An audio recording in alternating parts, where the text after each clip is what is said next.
Shalom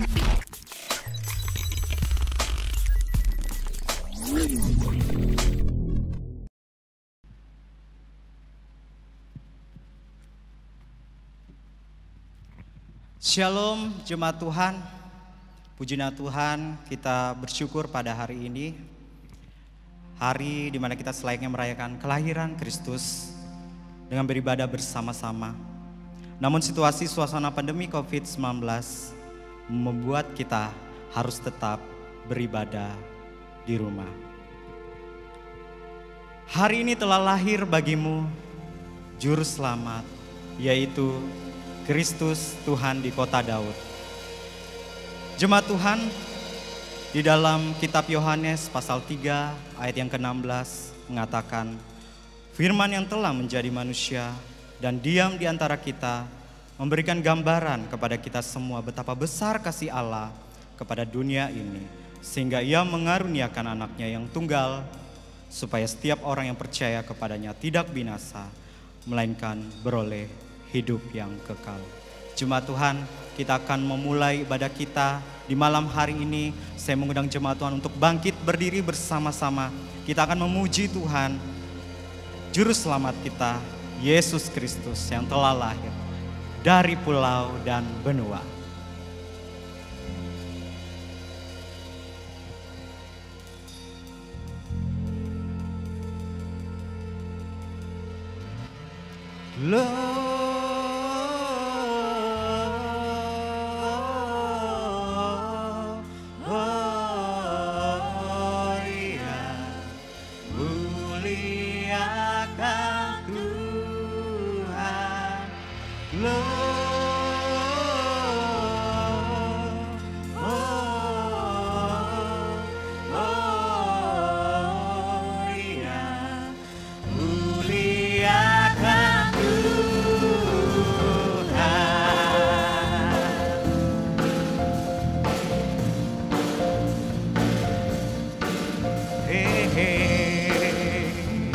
Mari kita bersama-sama menaikkan pujian ini dari pulau dan benua.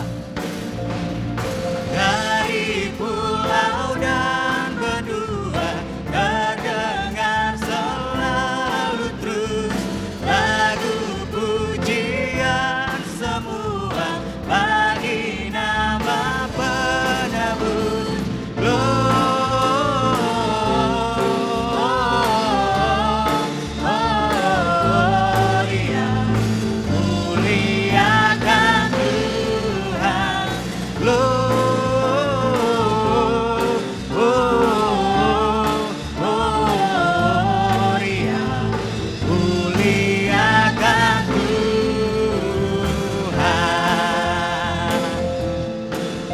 Amin. Naikkan pujian ini bersama-sama, tinggi-tinggi. Tinggi-tinggi dalam surga, tentang Tuhan yang kudus, dan telah menyanyi juga di hadapan penebus. Glory.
Jemaat Tuhan, mari kita berdoa bersama-sama. Bapa, kami bersyukur ya Tuhan, Terima kasih atas waktu ini ya Tuhan, kami sudah memuji dan menyembah Engkau ya Tuhan, di mana kami merayakan hari kelahiran-Mu ya Tuhan, Sang Juru Selamat yang akan menyelamatkan kami ya Tuhan. Kami menyerahkan ibadah pada malam hari ini ke dalam tangan-Mu. Kami bersyukur ya Tuhan, kami masih ada pada sampai hari ini ya Tuhan. Terima kasih ya Tuhan. Di dalam nama Tuhan Yesus kami berdoa dan mengucap syukur. Amin. Jemaat Tuhan, saya persilakan duduk kembali.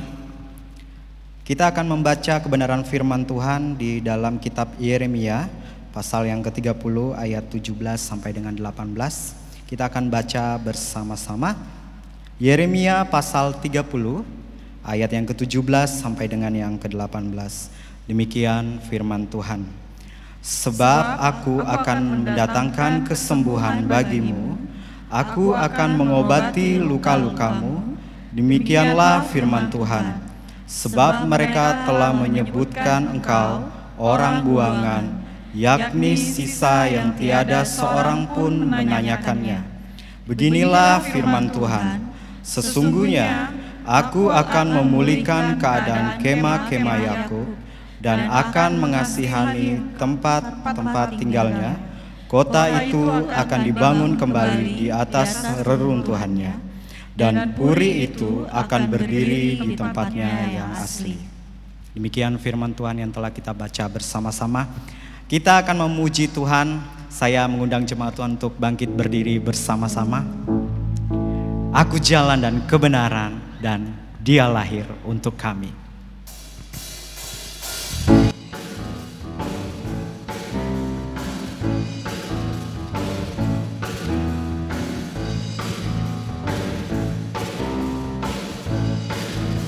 Katakan bersama-sama. Jalan kebenaran dan jalan kehidupan, itu yang Yesus katakan. Aku percaya, amin. Di dalam namanya ada keselamatan kekal. Naikkan pujian ini bersama-sama. Aku jalan kebenaran dan jalan kehidupan, itu yang Yesus katakan. Aku percaya, amin. Di dalam namanya ada keselamatan kekal.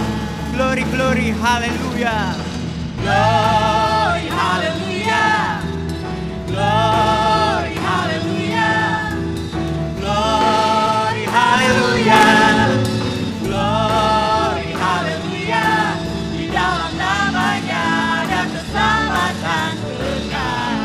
Aku jalan dan kebenaran. Aku jalan kebenaran dan jalan kehidupan, itu yang Yesus katakan. Aku percaya, amin. Di dalam namanya ada keselamatan kekal. Glory, glory, haleluya. Glory, haleluya. Glory, haleluya. Glory, haleluya. Glory, haleluya. Di dalam namanya ada keselamatan kekal.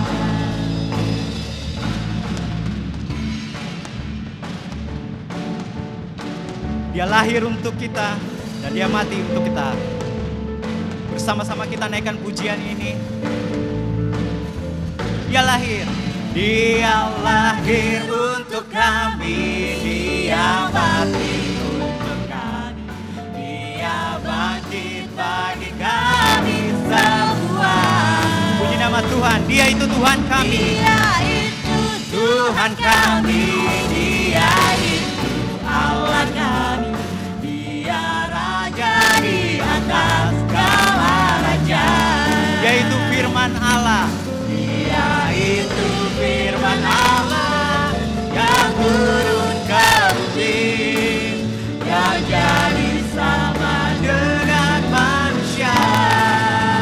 Dia Yesus sobat kami. Dia Yesus Tuhan kami, Sang Penebus. Dia lahir untuk kami. Dia lahir untuk kami, Dia mati untuk kami, Dia bangkit bagi kami semua. Haleluya. Dia itu Tuhan kami, Dia itu Allah kami, Dia Raja di atas segala raja. Dia itu firman Allah. Dia itu firman Allah yang turun ke bumi, yang jadi sama dengan manusia. Dia Yesus sobat kami, Dia Yesus Tuhan kami, Sang penebus juru selamat dunia. Sang penebus. Sang penebus juru selamat dunia. Katakan sekali lagi, Sang penebus. Sang penebus juru selamat dunia. Haleluya. Beri kemuliaan bagi nama Tuhan. Jemaat Tuhan, kita akan bersama-sama bernyanyi Malam Kudus. Jemaat Tuhan yang berada di rumah, silakan menyalakan lilin. Dan kita akan menyanyikan lagu dari nyanyian Kemenangan Iman nomor 42, Malam Kudus.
Kepada Bapak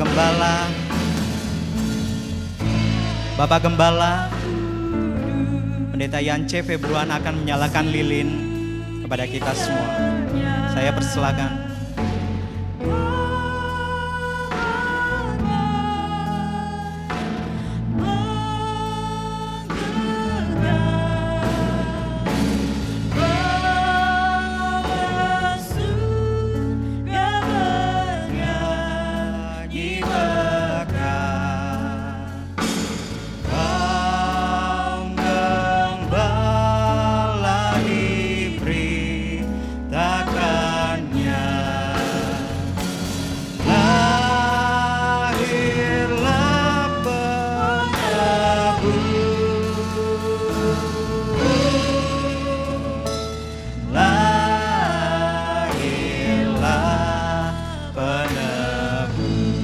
Ayat yang ketiga. Malam kudus, sunyi senyap, berdiam dan berenang,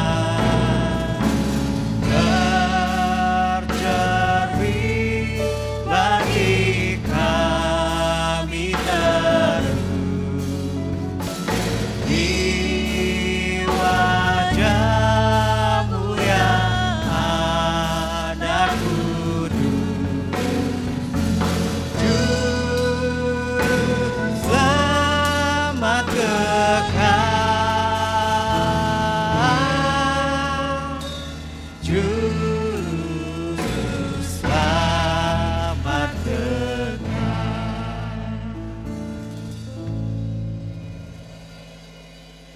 kepada Ibu Pendeta Suryati Udau, saya persilakan. Mari kita berdoa. Kami mengucap syukur dan berterima kasih kepadamu ya Tuhan, atas kasih dan kemurahan-Mu, kebaikan-Mu, kasih setia-Mu yang tidak pernah berkesudahan dalam kehidupan kami. Terima kasih karena kami telah memuji dan memuliakan Engkau. Dan kini saatnya kami akan bersama-sama merenungkan firman-Mu. Kiranya Engkau akan memampukan kami untuk dapat memahami dan mengerti firman-Mu dengan baik. Terima kasih Tuhan, terpujilah nama-Mu. Di dalam nama Tuhan Yesus kami mengucap syukur dan berdoa. Haleluya, amin. Jemaat Tuhan, saya persilakan untuk duduk kembali. Pada kesempatan ini saya ingin menyampaikan selamat Natal untuk kita bersama-sama. Walaupun pada tahun ini kita tidak bisa berkumpul bersama-sama seperti tahun-tahun sebelumnya. Kalau tahun-tahun sebelumnya kita boleh berkumpul bersama-sama, bersukacita bersama-sama di gereja. Tetapi tahun ini sangat berbeda. Tetapi ini tidak menghentikan sukacita yang kita alami di dalam kehidupan kita, di dalam menyambut kelahiran Yesus Kristus. Dari firman Tuhan yang kita baca dari Yeremia 30 ayat 17 dan ayat yang ke-18 yang menjadi tema kita, dan ini merupakan tema nasional. Yesus datang membawa pemulihan bagi umatnya. Yesus datang untuk membawa pemulihan bagi umatnya. Yeremia 30 ayat 17 sampai ayatnya yang ke-18 ini merupakan nubuat Nabi Yeremia tentang pemulihan kerajaan Yehuda. Kalau kita berbicara tentang pemulihan, asal kata dari pulih, yang berarti kembali baik. Jadi pemulihan itu sendiri berarti sebagai sebuah proses atau cara untuk menjadi baik. Dipulihkan secara fisik, dipulihkan secara psikis, dan dipulihkan dalam hubungan dengan Allah. Yesus datang membawa pemulihan bagi kehidupan kita umatnya. Untuk memulih keadaan yang sudah rusak. Untuk memulih semua kondisi kehidupan. Agar kembali baik, menjadi utuh di hadapan Allah. Oleh karena itu, setidaknya ada 3 hal yang dapat kita pahami tentang bagian ini. Yang pertama adalah janji pemulihan. Janji pemulihan. Janji merupakan ucapan kesediaan atau kesanggupan seseorang untuk berbuat. Kesediaan dan kesanggupan seseorang untuk berbuat. Dan inilah merupakan janji Allah kepada umat Israel. Dia berjanji akan membawa dan memberikan sebuah pemulihan kepada mereka. Kalau kita membaca ayatnya yang ke-17, di sana dikatakan, sebab aku akan mendatangkan kesembuhan bagimu. Aku akan mengobati luka-lukamu. Demikianlah firman Tuhan, sebab mereka telah menyebutkan engkau orang buangan, yakni sisa yang tiada seorang pun menanyakannya. Konteks kitab Yeremia menggambarkan bagaimana orang Israel hidup di dalam keputusasaan, di dalam pembuangan setelah ditawan Babel. Mereka hidup di dalam keputusasaan. Mereka hidup di dalam penderitaan, tekanan-tekanan kehidupan selama 70 tahun. Dan masa itu bukanlah masa yang singkat bagi mereka. Itu sebabnya mereka merasa bahwa ada sebuah penderitaan, ada sebuah tekanan kehidupan yang mereka alami yang membuat mereka merasa putus asa. Allah menghendaki agar Yehuda memandang bahwa hukuman yang diberikan Allah kepada mereka, hendaknya mereka memandangnya secara positif.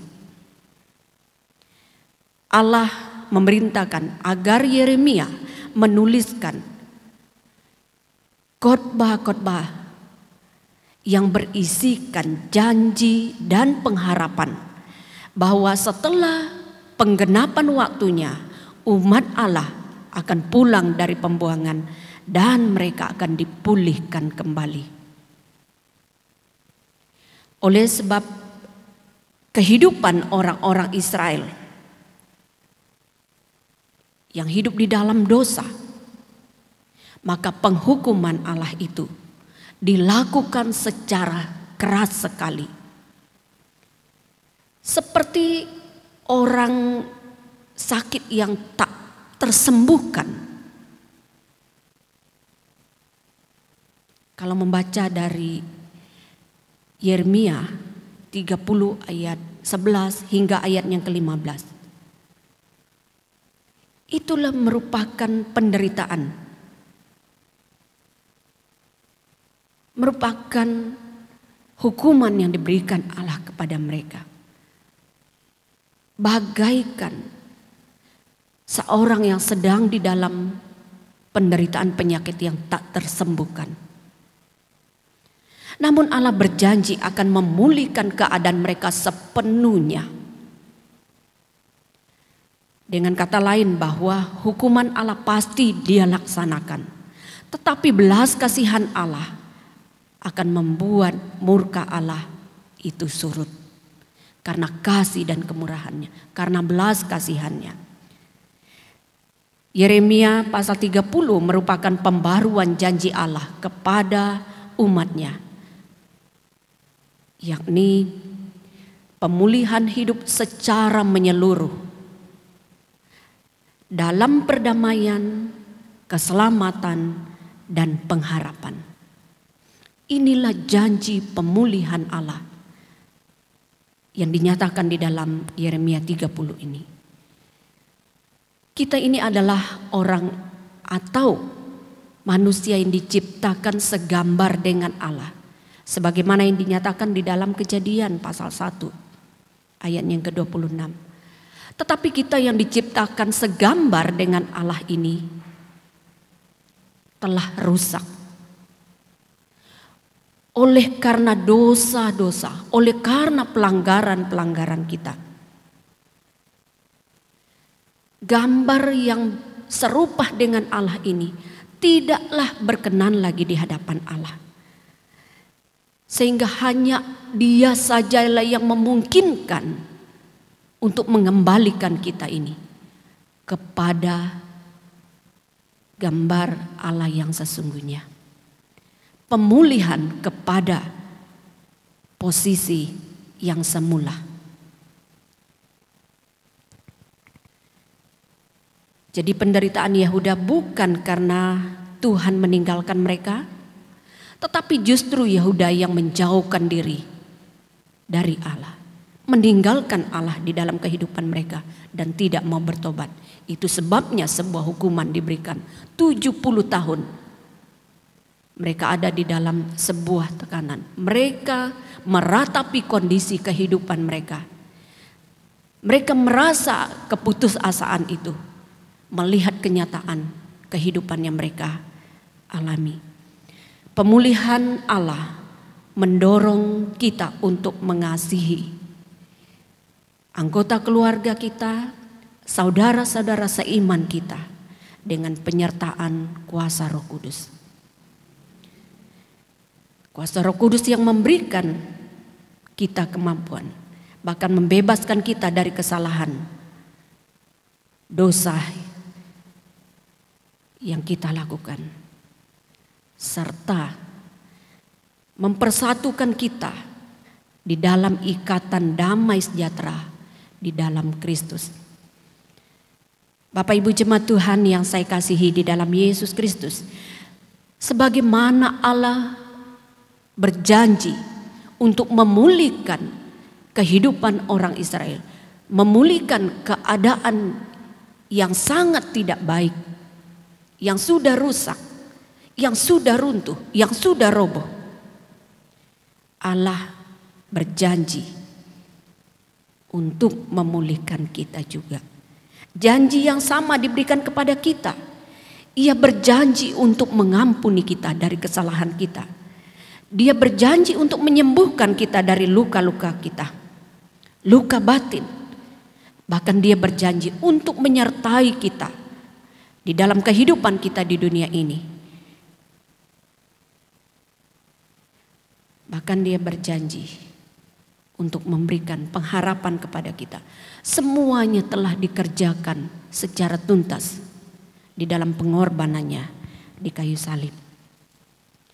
Lalu hal yang kedua yang dapat kita lihat adalah pemulihan dari Tuhan. Pemulihan dari Tuhan. Kalau dilihat bahwa pemulihan ini merupakan inisiatif Allah sendiri untuk memulihkan umatnya. Artinya bahwa penghukuman sudah berakhir. Pengampunan sudah diberikan secara tuntas. Dan umatnya kembali dalam ikatan perjanjian kasih setia kepada Tuhan. Hal tersebut menunjukkan kesungguhan Allah untuk memulihkan umat Israel. Di dalam inisiatifnya untuk menunjukkan kasih-Nya. Allah meminta Yeremia untuk menuliskan segala perkataan tersebut di dalam satu kitab. Agar umat bisa melihat dan memegang janji tersebut. Janji Allah itu. Bangsa Israel tidak mungkin bangkit dengan kekuatannya sendiri. Bangsa Israel tidak mungkin akan mampu berharap kepada hal-hal yang baik kalau bukan Allah yang melakukannya. Allah dengan jelas mengatakan bahwa akan datang waktunya pemulihan itu akan kuberikan. Rancangan pemulihan berasal dari Allah.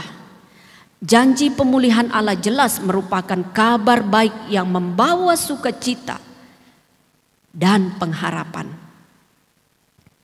Allah tetap setia kepada umatnya dan memulihkan kehidupan mereka seperti yang dikehendakinya. Sungguh tanpa campur tangan Allah, umat akan selamanya hidup dalam permusuhan, sakit penyakit, kesalahan, dan mustahil dapat membangun masa depannya. Kalau bukan campur tangan Allah. Allah adalah kasih. Kita ada sampai saat ini, itu adalah wujud kasih-Nya kepada kita. Allah itu adil. Dia akan mendisiplinkan anak-anaknya yang melakukan kesalahan. Pengalaman bangsa Israel menunjukkan bahwa Allah itu kasih dan adil. Ketika di dalam kesalahan, dia memberikan penghukuman kepada mereka. Tetapi kasih-Nya tetap dia tunjukkan. Dia tidak meninggalkan mereka. Di dalam diri Yesus Kristus, ia masuk ke dalam dimensi hidup manusia melalui seorang bayi yang berkarya di dalam sejarah. Suatu karya yang kembali memulihkan harapan dunia yang sudah terkikis oleh ancaman zaman. Oleh karena itu, Yesus adalah sentral dari harapan dan pemulihan bagi kita. Puncak harapan pemulihan keselamatan terjadi lewat kedatangan Kristus yang kita rayakan di dalam Natal. Bapak Ibu jemaat Tuhan yang saya kasihi di dalam Yesus Kristus, di masa-masa yang sulit ini kita harus makin mendekatkan diri kita kepada Allah. Sebab seberat dan seburuk apapun keadaan kita, Tuhan sanggup dan bersedia memulihkan kondisi kita. Ia memiliki rancangan terbaik bagi setiap umatnya yang mau datang kepadanya. Dan saya percaya bahwa kita adalah bagian dari umatnya yang mau datang kepadanya. Yang terakhir yang dapat kita lihat, yang ketiga adalah tujuan pemulihan. Tujuan pemulihan, pembaharuan yang dilakukan Allah bukan hanya membebaskan bangsa Yehuda dari jajahan Babel. Namun tujuan utama pembaharuan Allah adalah agar Yehuda kembali beribadah kepada Allah di dalam kesetiaan kepada Allah. Arah pembaharuan sejati adalah manusia menyembah, manusia memuliakan dan mentaati kehendak Allah di dalam kehidupannya. Pasal 30 sampai pasal 33 menceritakan situasi yang suram karena murka Allah. Murka Allah terjadi atas Yehuda. Namun di dalam kondisi demikian, kasih dan kesetiaan Allah dikumandangkan secara luar biasa. Seperti pelangi yang muncul sesudah hujan, demikian anugerah Allah terbit, terlihat cerlang setelah penghukumannya dilakukan kepada bangsa Israel. Bukankah ini merupakan sebuah berita yang luar biasa bagi mereka setelah mereka hidup bertahun-tahun di dalam masa yang sangat suram. Kehidupan yang penuh dengan ratapan. Mereka mengalami masa yang sukar. Tetapi ketika mereka melihat, mendengar kalau mereka akan dipulihkan, bukankah ini sesuatu yang sangat menggembirakan bagi mereka? Tindakan pembaharuan Tuhan menjadi peristiwa menakjubkan yang patut terjadi di dalam kehidupan kita masing-masing. Pembaharuan yang dialami hanya dapat terjadi jika kita berada di dalam persekutuan dengan firman Tuhan. Karena tidak perlu kita mencari pembaharuan sendiri. Pembaharuan diri kita. Menolak kenyataan dan melemparkan kesalahan kepada orang lain. Tidak perlu membenarkan diri kita sendiri, lalu mencari kelemahan, kesalahan orang lain. Sebagai umat Tuhan, kita berada di dalam proses pembaruan hidup tersebut. Di dalam pembaruan kehidupan yang terus-menerus terjadi, sehingga tidak ada alasan untuk mengatakan bahwa segala sesuatunya terlambat. Bagaimana mungkin pembaruan itu bisa kita alami?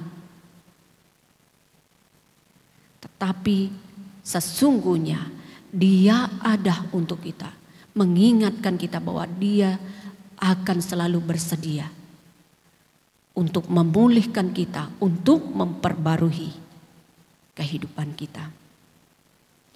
Tujuan pemulihan Tuhan agar kita kembali menerima berkat-berkat Tuhan.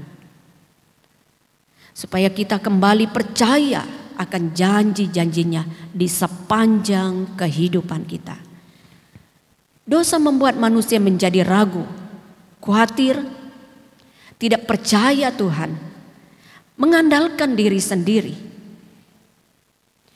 Supaya kita kembali mengalami kasih Allah yang sempurna. Itulah sebabnya Allah bersedia memulihkan kita. Itulah sebabnya Allah mau memulihkan kita. Yesus datang ke dalam dunia melakukan karya penyelamatan secara sempurna. Melalui karyanya kita menerima jaminan hidup yang dipulihkan. Natal membuka mata kita kepada lemahnya diri kita ini, lemahnya manusia untuk menopang harapan secara pribadi. Natal membuktikan kepada manusia bahwa tanpa campur tangan Tuhan, manusia tidak akan pernah memiliki pengharapan di dalam kehidupannya. Bapak Ibu jemaat Tuhan yang saya kasihi di dalam Yesus Kristus, betapa kita berterima kasih kepada Dia yang adalah Allah yang bersedia memulihkan kita di dalam setiap kondisi kehidupan kita.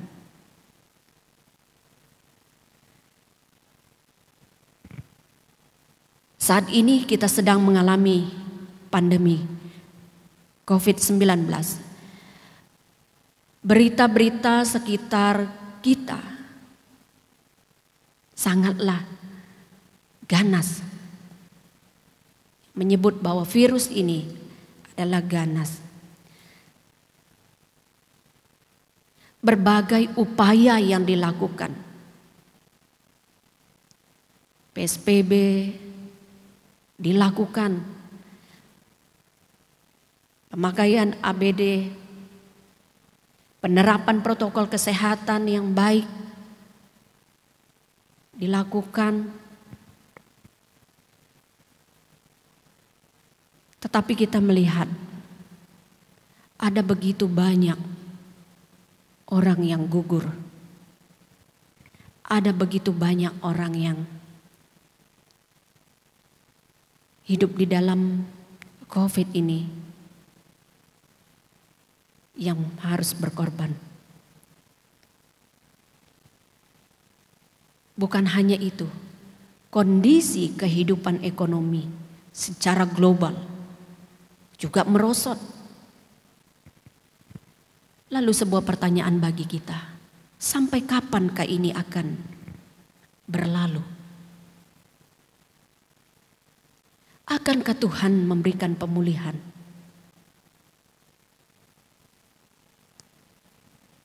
Tuhan izinkan semua terjadi dalam kehidupan kita, umat kesayangannya, untuk menumbuhkan iman dan pengharapan kita kepada Dia.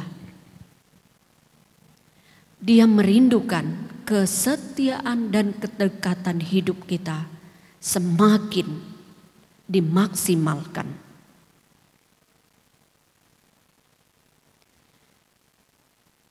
Selain itu juga membuat kita semakin maju secara kehidupan rohani kita di dalam Tuhan.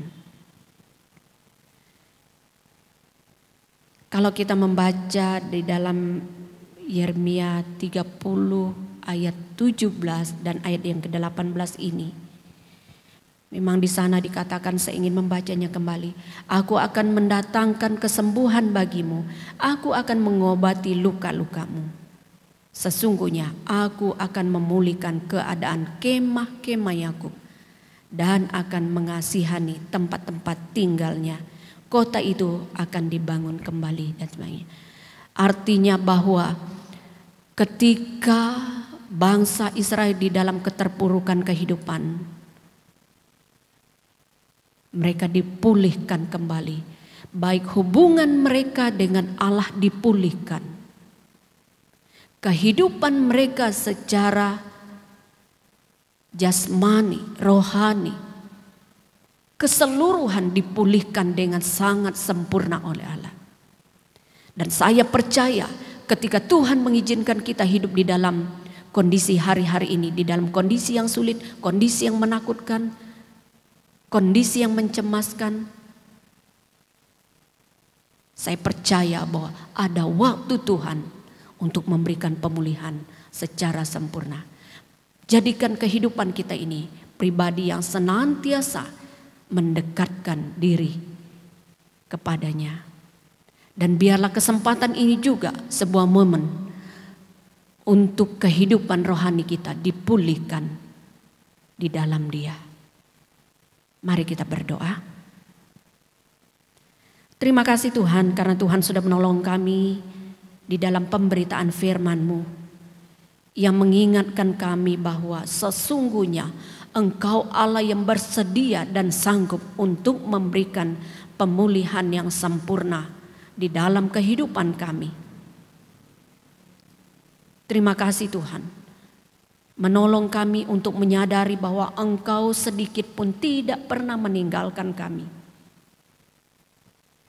Kami percaya bahwa janji-Mu iya dan amin. Engkau akan menyertai kami. Engkau akan memulihkan, menyembuhkan kami. Engkau akan memberikan pembaharuan di dalam kehidupan kami. Terima kasih Tuhan. Hanya kepadamu kami mempertaruhkan hidup ini. Di dalam nama Tuhan Yesus kami mengucap syukur dan berdoa. Haleluya. Amin. Puji nama Tuhan atas kebenaran firman Tuhan yang telah kita dengar bersama-sama. Jemaat Tuhan, kita akan memberikan persembahan kita yang terbaik. Dan persembahan kita akan diiringi lagu dari nyanyian Kemenangan Iman nomor 44, Kesukaan Bagi Dunia.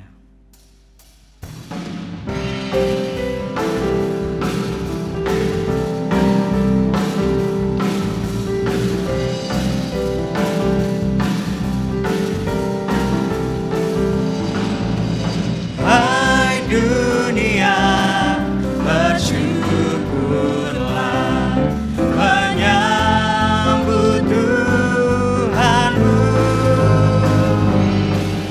Sediakan Dia tempat mulia, dan angkat suaramu, dan angkat suaramu, dan angkat suaramu. Ayat yang kedua, hai dunia bersukalah. Hai dunia, bersukalah, pelukan Rajamu, dan sungai padang, lembah dan gunung, nyanyikan syukur-Mu, nyanyikan syukur-Mu, nyanyikan syukur-Mu.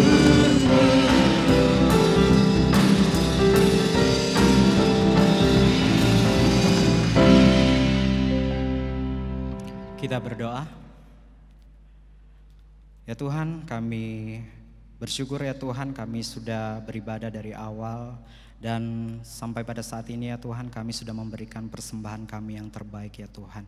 Biarlah persembahan ini ya Tuhan kami gunakan untuk kemuliaan nama-Mu ya Tuhan. Terima kasih ya Tuhan, kami menyerahkan persembahan ini ke dalam tangan-Mu.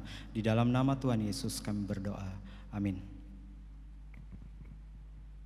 Jemaat Tuhan, tiba saatnya kita akan mengakhiri ibadah kita pada malam hari ini. Natal terasa begitu berarti karena Yesus lahir ke dalam dunia ini bukan karena dunia layak untuk menerimanya, tetapi karena Tuhan sangat mengasihi kita semua. Bersama-sama kita naikkan pujian ini, Natal di Hatiku.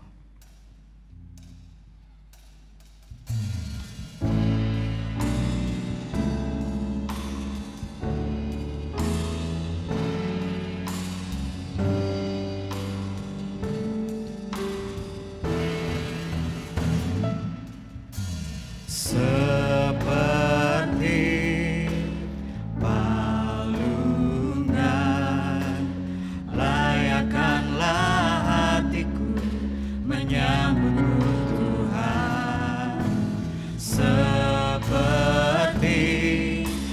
emas kemenyan dan bur, biar hidupku berkenan padamu.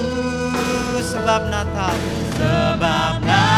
tak akan berarti tanpa kasih-Mu. Lahir di hatiku hanya bersama-Mu, Yesus, ku rasakan selalu. Indahnya Natal di hatiku. Naikkan pujian ini sekali lagi, seperti palungan. Seperti palungan, layakkanlah hatiku menyambutmu Tuhan. Seperti emas kemenyan dan bur, biar hidupku berkenan padamu. Sebab Natal tak akan berarti tanpa kasih-Mu. Lahir di hatiku hanya bersama-Mu, Yesus, ku rasakan selalu. Indahnya Natal di hatiku. Sebab Natal tak akan berarti tanpa kasih-Mu, kasih-Mu.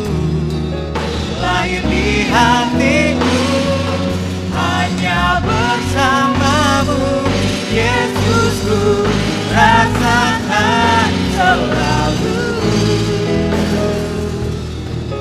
Indahnya Natal di hatiku.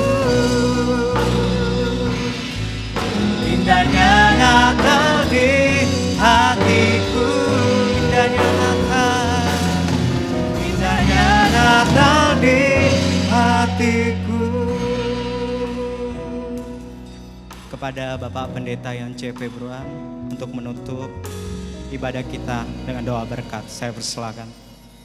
Mari kita berdoa.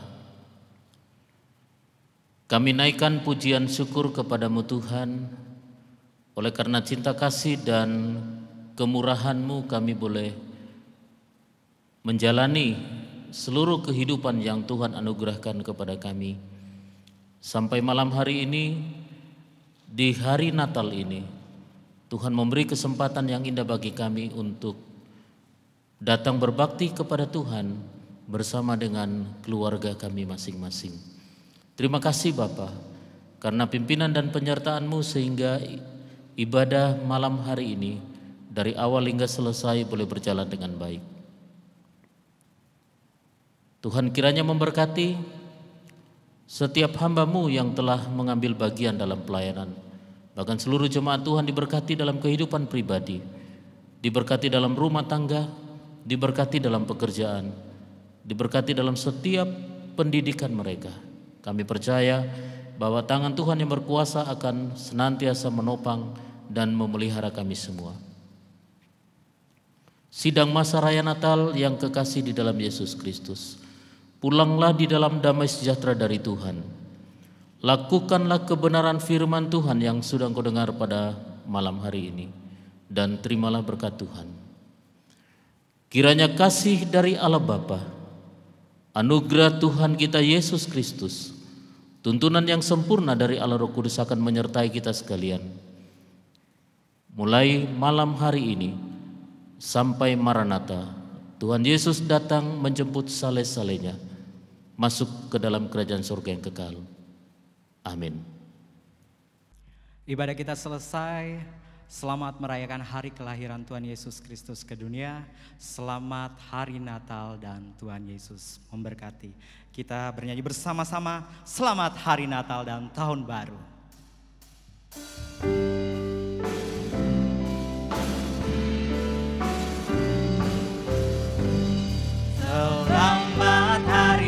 Natal, selamat hari Natal, selamat hari Natal dan tahun baru.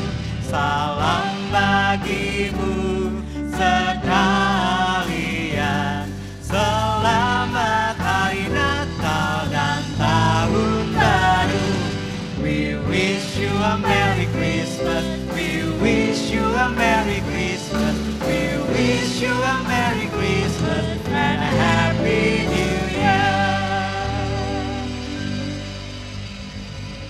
Jemaat Tuhan tetap mematuhi untuk memakai masker, mencuci tangan dan menjaga jarak.